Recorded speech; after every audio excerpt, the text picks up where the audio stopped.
বঙ্গোপসাগরের বুকে জেগে ওঠা রত্নভাণ্ডার, জীবন্ত যাকে বলা হয় সৌন্দর্যের লীলাভূমি সেন্ট মার্টিন দ্বীপ।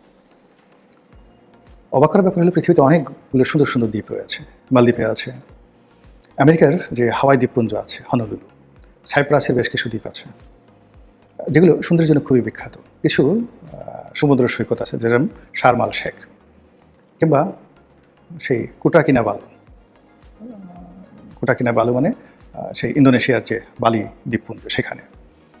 তো সবগুলোকে যদি আপনি একত্র করেন, আমার দৃষ্টিতে সমুদ্র সৈকতের সৌন্দর্য আমাদের কক্সবাজার, অর্থাৎ কক্সবাজার থেকে শুরু করে একদম ইনানি বিচ পর্যন্ত, এটার যে সৌন্দর্য, মানে দুটো সৌন্দর্য, সমুদ্রের যে ঢেউ, সমুদ্রের পানি, তারপরে সমুদ্রের যে বেলাভূমি এবং তার পেছনে যে পাহাড়, তার সঙ্গে সঙ্গে ওখানকার যে ল্যান্ডস্কেপিং, আমি আসলে এরকম কোথাও দেখিনি। আমার কাছে কক্সবাজারই শ্রেষ্ঠ মনে হয়। আর সেন্ট মার্টিনকে আমার মনে হয় প্রকৃতির এক অপার বিস্ময়। এখানকার নীল জলরাশি, এখানকার প্রাণীদের বৈচিত্র্য, এবং এখানে যেভাবে এই দ্বীপটি সমুদ্রের বুকে জেগে উঠেছে, এটা যে কনস্ট্রাকশন, মাটির যে গঠন, পৃথিবীতে এটা দ্বিতীয় পিস আর নেই। তো আমাদের দেশের মানুষ সেখানে যায়, সারা দুনিয়া থেকে মানুষ আসে সেন্ট মার্টিন। সেই সেন্ট মার্টিন নিয়ে কিছুদিন যাবৎ লঙ্কা কাণ্ড ঘটছে। যখন শেখ হাসিনা জমানা ছিল, তিনি বারবার বলছিলেন যে এখানে আমেরিকা ঘাঁটি করতে যাচ্ছে, আমার কাছ থেকে সেন্ট মার্টিন কিনে নিতে চাচ্ছে, অনেকটা দিয়াগো গার্সিয়ার মতো, অনেকটা গ্রিনল্যান্ডের মতো, অনেকটা সেই যে আমেরিকা তো অনেক কিছুই কিনে নিয়েছে।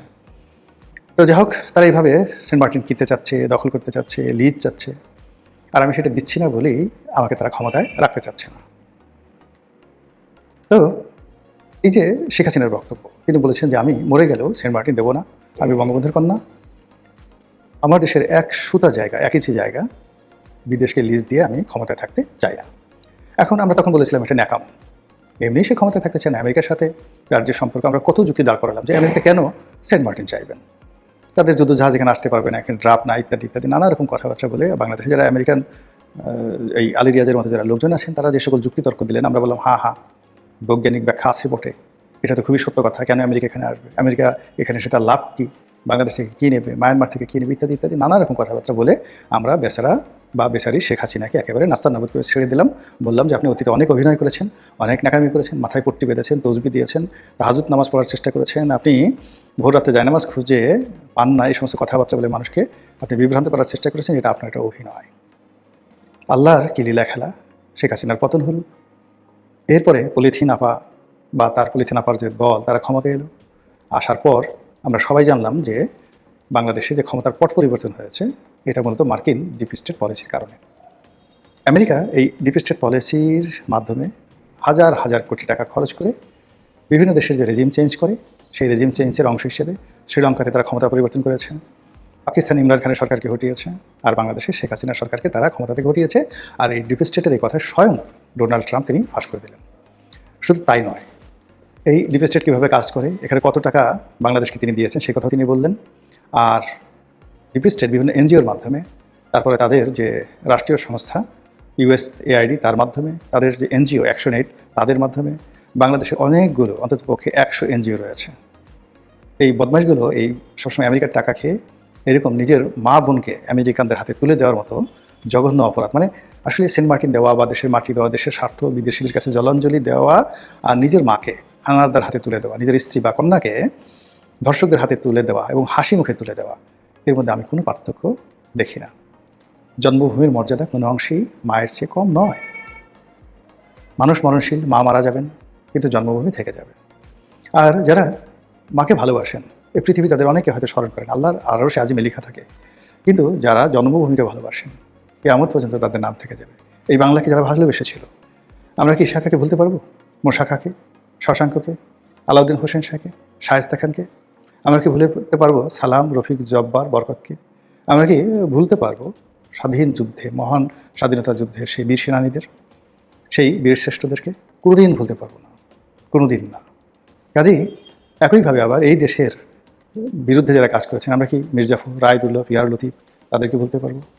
আমরা কি সেই খন্দকার মোশতাককে বলতে পারবো। আবার এই যুগে যারা নতুন মীর জাফর হিসাবে আবির্ভূত হয়ে এই বাংলার স্বাধীনতাকে মার্কিন ডিপ স্টেটের হাতে তুলে দেওয়ার জন্য তাণ্ডব চালিয়েছেন এই বাংলাদেশে, কিয়ামত পর্যন্ত দেশের মানুষ তাদেরকে ভুলবে না, ক্ষমা করবে না, এবং তাদের প্রতি ঘৃণা হতেই থাকবে। তো যেটা বলছিলাম, সেন্ট মার্টিনের যে বিষয়টি শেখ হাসিনার পতনের পরে সামনে এলো, যখন আমি দেখলাম যে, বা আমরা দেখলাম, আমাদের দেশে পলিথিন আপা হিসেবে পরিচিত সৈয়দা রেজওয়ানা হাসান, তিনি বন এবং পরিবেশ মন্ত্রণালয়ের দায়িত্বপ্রাপ্ত উপদেষ্টা হলেন এবং তিনি সেন্ট মার্টিনের জীববৈচিত্র্য রক্ষার জন্য এবং সেন্ট মার্টিনের সেই যে বললেন যে সেন্ট মার্টিন যদি আমরা রক্ষা না করি এটা ডুবে যাবে, এই কথা বলে সেখানে যাতায়াত বলতে গেলে প্রথমে নিষিদ্ধ করা হলো, এরপরে সীমিত আকারে পর্যটকদের যাতায়াতের ব্যবস্থা করা হলো এবং ওখানে হাজার হাজার কোটি টাকার যে বিনিয়োগ বিভিন্ন হোটেল মোটেলে সবগুলো লাটে উঠলো। তো এই অবস্থাতে আমরা যারা সাধারণ পাবলিক আমরা বুঝে নিলাম ঘটনা যা ঘটার ঘটে গিয়েছে। ডিপ স্টেটের নামে যা কিছু শুনছিলাম, শেখ হাসিনা যে ঢং করে যে কথাগুলো বলছিল বলে আমরা অভিযোগ করছিলাম, মূলত সবই সত্য। যাই হোক, পলিথিন আপার দল গেছে, তারেক রহমান সাহেবের সরকার আসছে, এখন বলা হচ্ছে যে এই সরকারও ডক্টর মোহাম্মদ ইউনূস সরকারের এক্সটেন্ডেড ভার্সন।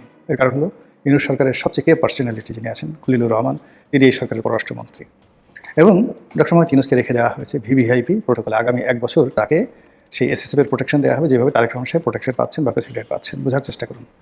এবং যেখানে বাংলাদেশে এত কিছু হচ্ছে, সব লোকজন যেখানে উপদেষ্টাদের পালানোর ব্যাপারে মানে আলাপ আলোচনা করছে, তারা যেন বিমানবন্দর দিয়ে পালাতে না পারে, ঠিক সেই সময় উপদেষ্টারা নিজেরা বসে একসাথে একত্র হয়ে আনন্দ করছেন, ফুর্তি করছেন, কেক কাটছেন এবং হাসাহাসি করছেন মুহা হা হা করে। যাত্রা দলের নায়ক মানে ভিলেন যেভাবে হাসে না মুহা হা হা করে, ওইরকম এদের হাঁটা চলা কথাবার্তা দেখে মনে হয় তারা যাত্রা দলের ভিলেন। অনেককে কেউ কেউ মানে কেউ কেউ অবশ্য ভালো আছেন। তো তারা এই সময়টাতে সরকারি বাসভবন দখল করে রেখে মানে লজ্জাও নেই, যেদিন ক্ষমতা গেছে উচিত ছিল সেদিনই তো সেই সরকারি বাসভবন ত্যাগ করা, কিন্তু তারা করেনি। তারা সেই বাসভবনে রয়ে গেছে, এখনও আছে কিনা আমি জানি না। তো যাই হোক, সেখানে বসে তারা কেক কাটলো, সব কিছু কাটলো। ইট মিনস তারা যায়নি, এখনও শ্যাডো রূপে, ছায়া রূপে সরকারের উপরে তারা প্রভাব বিস্তার করছে, দেশের কলকাঠি নাড়ছে এবং আমেরিকার প্রতিনিধিত্ব করছে। ঘটনা যদি তাই হয় তাহলে সেন্ট মার্টিনের খবর কি আছে? সেন্ট মার্টিন কি এখনও আছে? আপনি কি যেতে পারছেন? আমরা কি যেতে পারবো?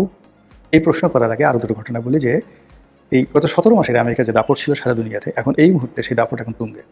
বিশেষ করে ভেনেজুয়েলার প্রেসিডেন্টকে ধরে আনার পর, মাদুরোকে ধরে আনার পর মানে ডোনাল্ড ট্রাম্প অপ্রতিরোধ্য হয়ে পড়েছেন। আর এখন যেভাবে ইরানের উপর তাণ্ডব চালাচ্ছেন, তাতে করে আমাদের বুক এতটা দুরু দুরু করে কাঁপছে যে এখন যদি সেন্ট মার্টিন আমাদের কাছে চাওয়া হয়, প্রতিবাদ তো দূরের কথা, সেন্ট মার্টিন বিনা বাক্যে মানে কোনো রকম কথা ছাড়া, মানে কোনো রকম মূল্য ছাড়া এইগুলো লিখে দিয়ে আমরা করব কি, সেই ডোনাল্ড ট্রাম্পের দরবারে দলিল নিয়ে আমরা হাজির হব মাথায় করে, সেই দলিল মাথায় করে না হাজির হব, হুজুর এসেছি, এই নেন আপনার উপহার। এইরকম ভয়ের মধ্যে আমাদেরকে ফেলে দিয়েছে ইরানের এই যুদ্ধের ফলে। কাজেই সেন্ট মার্টিনবাসীর জন্য, সেন্ট মার্টিনের ভূমির জন্য, ওখানকার পশু পাখির জন্য একজন ক্ষুদ্র মানুষ হিসেবে দোয়া করা ছাড়া আমার মতো অধম বান্দার আর কী করার আছে?